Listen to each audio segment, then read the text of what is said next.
ओम शांति। स्वमान में स्थित रहने का सही तरीका।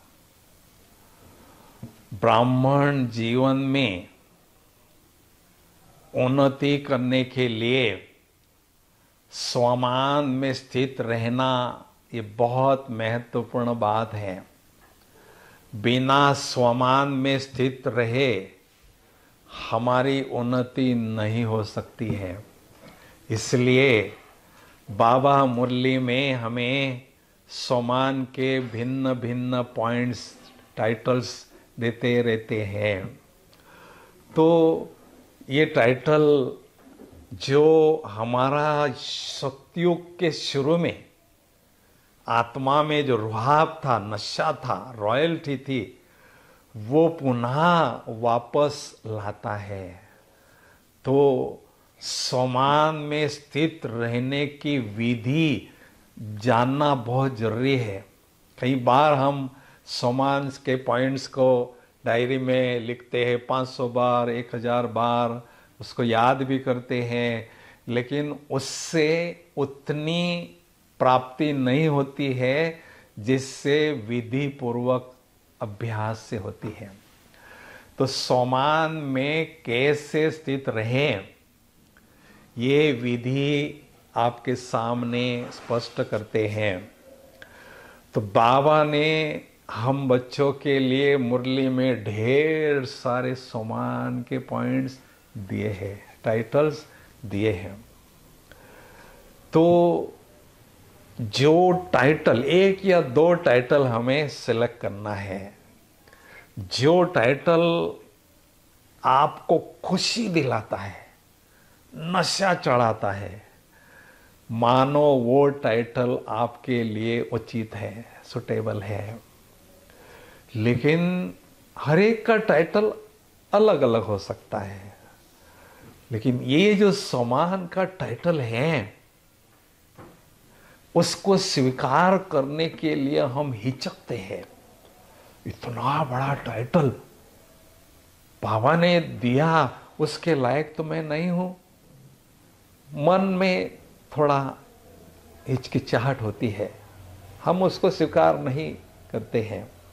लेकिन इस संसार में एक ही परमात्मा है जो सदा सत्य बोलते हैं। एक ही परमात्मा है जो पास्ट, प्रेजेंट, फ्यूचर को अच्छी तरह से जानते हैं।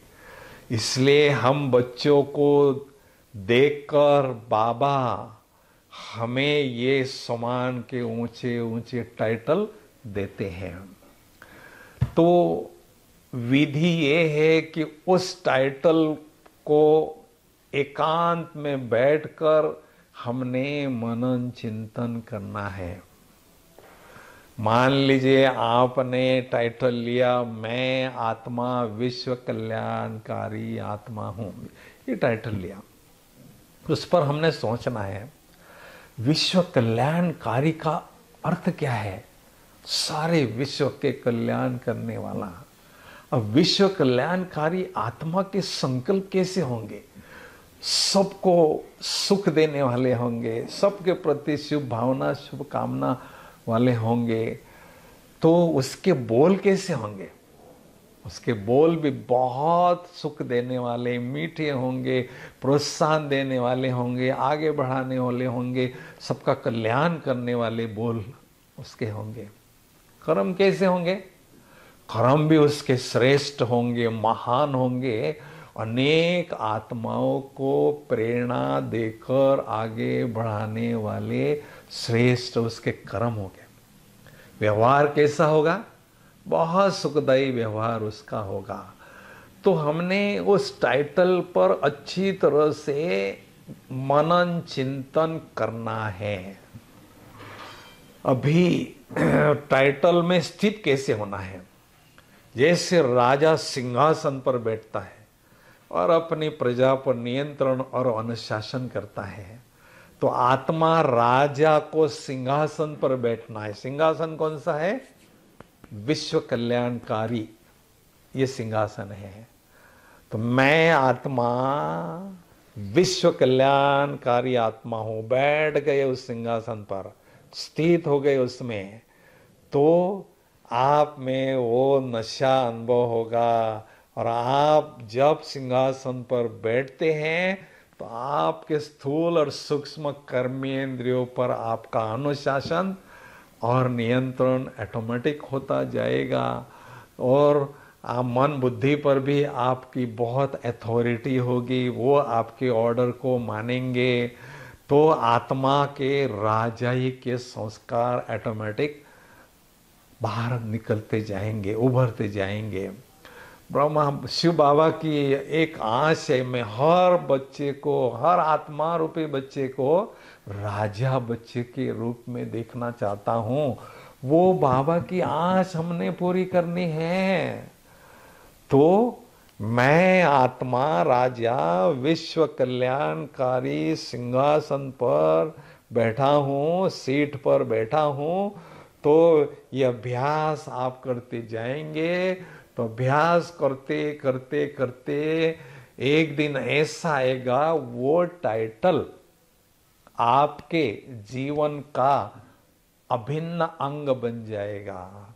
और आपको सदा ये स्मृति रहेगी, मैं आत्मा विश्व कल्याणकारी हूं। मुझे 19 मार्च 88 में बाबा ने बहुत बड़ा वरदान दिया था, आप विश्व परिवर्तक आत्मा हो, विश्व परिवर्तन का कार्य आपके साथ कर रहे हो। ये 4 मिनट की मुलाकात थी, लेकिन उसका मेन पॉइंट ये था, विश्व परिवर्तक आत्मा हो।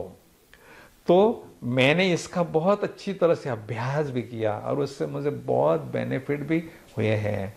तो जैसे डॉक्टर या इंजीनियर जन्म से डॉक्टर नहीं होता है, इंजीनियर नहीं होता है, पढ़ाई पढ़ता है, फिर प्रैक्टिस करता है, फिर उसके दिमाग में वो बात बैठ जाती है, 24 घंटे मैं डॉक्टर हूं, मैं इंजीनियर हूं। ये लौकिक सम्मान हो गया। तो ऐसे आत्मा के साथ हमें ये सम्मान का टाइटल बांध देना है और वो टाइटल के साथ हमें आत्मा समझना है। तो ऑटोमेटिक आपके चेहरे पर वो नशा अनुभव होगा, खुशी अनुभव होगी, रॉयल्टी अनुभव होगी और आप के साथ वो संस्कार जाएगा। और जैसे परम धाम में आप जाएंगे, वहां रेस्ट करके सतयुग के शुरू में आएंगे, सिंहासन राजा महाराजा का मिलते ही आप में वो राव, वो फखूर, वो नशा ऑटोमेटिक जागृत हो जाएगा। इसलिए सोमान में स्थित होने की ये सही विधि है, ये सही तरीका है। इसी तरह से हमने प्रैक्टिस करना है और सोमान धारी बनना है। धारी माना धारण करने वाला बनना है। तो बहुत इससे हमें लाभ होते हैं। समान में रहना अर्थात स्वयं ही स्वयं को मान देना सीखना। कोई मान दे ना दे मुझे, उससे कोई परवाह नहीं, लेकिन भगवान ने मुझे मान दिया, इतने बड़े टाइटलों से नवाजा, और इसलिए मुझे भी अपने को मान देना है। तो इस तरह से हम बहुत आगे बढ़ सकते हैं। बाबा ने एक बार कहा था, समान शब्द आपको बाप समान बनाता है। तो ये बहुत महत्वपूर्ण बात है, इसमें स्थित होना बहुत जरूरी है। ओम शांति, धन्यवाद।